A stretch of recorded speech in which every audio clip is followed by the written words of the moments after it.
Hingga kini baru gabungan partai dari Koalisi Perubahan yang sudah resmi mendeklarasikan mengusung Anies Baswedan sebagai calon presiden 2024. Namun Gerindra PKB sepertinya akan menjadi koalisi berikutnya yang akan mendeklarasikan capres dan cawapresnya. Koalisi Kebangkitan Indonesia Raya (KKIR) ini membuka peluang untuk menentukan capres-cawapresnya sebelum Ramadan 1444 Hijriah. Wakil Ketua Umum Gerindra, Budi Satrio Jiwandono saat ditemui media di Kompleks Parlemen Senayan, Jakarta Pusat, Kamis 16 Februari 2023, mengungkap setelah melihat perkembangan, rencana itu kemungkinan terwujud jika kedua tokoh utama memang sudah memutuskan waktunya. Budi mengatakan pihaknya menyerahkan sepenuhnya kepada Ketua Umum Partai Gerindra, Prabowo Subianto bersama Ketua Umum PKB, Muhaimin Iskandar atau Cak Imin untuk memutuskannya. Menurutnya, hal tersebut sesuai perjanjian politik antara Gerindra dan PKB setelah membentuk koalisi.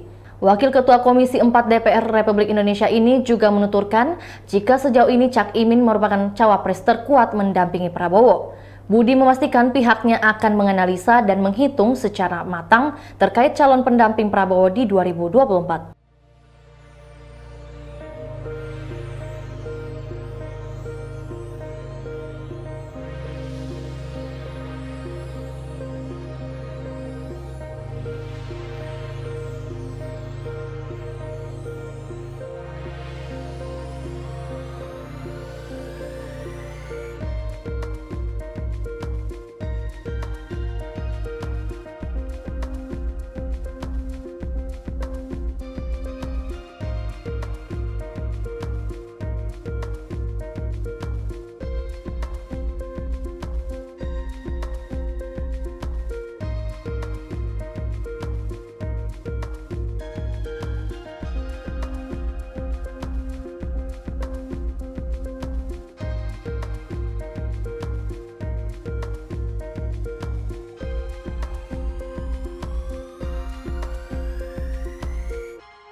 Itulah tadi berita hot news kita pada hari ini. Saksikan berita hot news lainnya hanya di kanal YouTube dan Facebook Tribun Timur.